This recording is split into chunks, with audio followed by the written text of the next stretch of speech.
Does anybody really care? I mean, I guess I do, kind of.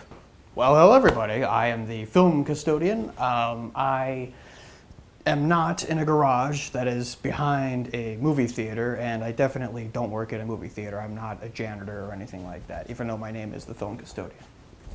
Alright, so House of the Dragon, it's a prequel series. It's based on what George R.R. Martin has called his Silmarillion, which is basically the history book, right? The history of the Targaryens, the Civil War, and all these different types of things. And it's 300 years before Game of Thrones. The series is going to take place 200 years before Game of Thrones. The series stars Matt Smith and that guy that played, I think he was in Harry Potter, but he was the Lizard Man in those terrible Amazing Spider-Man movies. Ian or something like that, and then a bunch of other people. I think it was the obvious choice. I think it was kind of the lazy choice. Of course it's going to be the Targaryens, because you can do all the CGI dragons and, you know, and battles and whatnot, which could be great, don't get me wrong. But essentially it's just going to be another Game of Thrones, right? Except this time it's more, I guess, within the family, right? Because it's going to be, well, it's been described as Succession, the TV show Succession with dragons in it. And yeah, I mean, Succession is great. Succession is a great show. It stars Brian Cox and you know, a bunch of other people. And basically it's just about a family, the Roy family, that Brian Cox started, and it's a huge corporation. They own a lot of TV stations and news, and he's getting old, and he's going to announce that he's going to have a successor, right? He's going to give it down to his kid. And then he decides that he's going to keep it. He's not going to give it up. And so now all the kids are, you know, trying to screw each other over, and, you know, making plans like, you know, they're gonna buy this, they're gonna buy him out, they're gonna make deals with him, and it's just a big family drama, you know, about a bunch of billionaires trying to screw each other over type of deal. So if you add dragons to that, and you add war and all the violence, it could be a good show. But there probably won't be as much violence then if you're talking about Succession. But whatever. Anyway, that was part of what made Game of Thrones so game-changing was, well, the violence. And yeah, a lot of it is shock factor. They sort of, I mean, one of the most amazing things they did, of course, and shocking things was the Red Wedding, right? This was when they basically killed off half the cast at the end of season 3, and then the repercussions of that through the rest of the series. You know, and people dealing with it, all the characters in Game of Thrones dealing with it. You know, there was some shock factor stuff that they had to throw in to try to just keep topping themselves. And to finally you get to the last season of Game of Thrones, which of course everybody hated. I also was disappointed by it. I think I was more disappointed with the way that Jon and the Night King story ended, because Jon really should have been the one to kill the Night King, but they didn't know what to do with Arya. They didn't know what to do with her storyline. It's like she's trained as this master assassin, so let's have her, you know, literally kill death, so to speak, because the Night King was basically death, right? So, and it's like, okay, that's fine, but it's also, it's not satisfying. And then Jon, what does he do? He goes off and kills Daenerys. Oh, sorry, by the way, these are all spoilers in case you're the 2 people that haven't seen Game of Thrones. Whatever.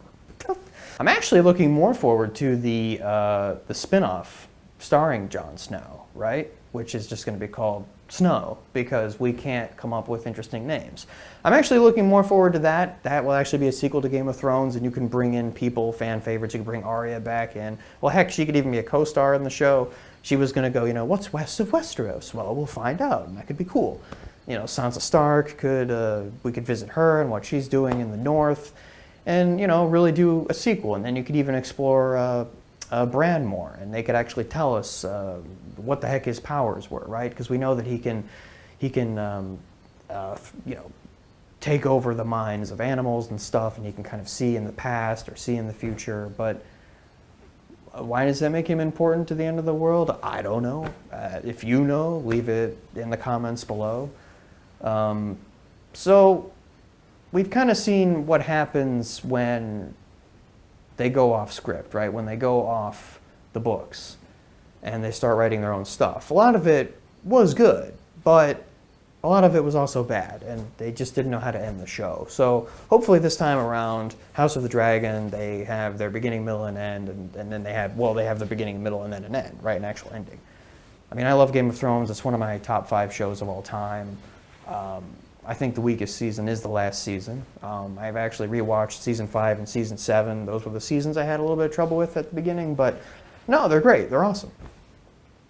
I mean, the show's pretty much flawless besides the last season, besides even the last couple episodes of that season, in my opinion. D&D, as they're famously called, they were there from the beginning. They were the co-creators, and they wrote pretty much most of the episodes. So they were there from the beginning. So to say that they kind of swooped in and ruined the show, it's not true, because they were there from the beginning. And so, yeah, it's not true. They were there from the beginning, writing good stuff and directing and steering the ship. But then at the end, no one knows what happened at the end, and they probably don't even know what happened at the end. They didn't know how to end the show. The show got too big, and yeah, they lost control, clearly. So, unlike other shows like Breaking Bad and Better Call Saul. Better Call Saul just ended the other day, and it's awesome. An awesome finale. And Breaking Bad, awesome finale. Those guys, Vince Gilligan, I mean, they know what they're doing over there. So, but anyway, one of the co-creators of this show is Miguel something. Well, all right, so this guy, and he did some of the best episodes, like the famous episode, Battle of the Bastards in season 6 and Hard Home in season 5. So he's a Game of Thrones veteran, so that's really good. So we got him out there directing. I don't know what kind of writer he's going to be, but he's really good at the directing part. So yeah, there's a lot of hope for this series, and I think overall, I mean, I really want to love it. So hopefully it's good, and it's not going to be total garbage like, Lord of the Rings, Rings of Power probably will be. All right, well, I got to get back to work before my boss gets pissed at me. So I got to find my broom, and I got to get back to the movie theater. I am in a garage behind a movie theater, and I do kind of live here. Maybe I shouldn't say that.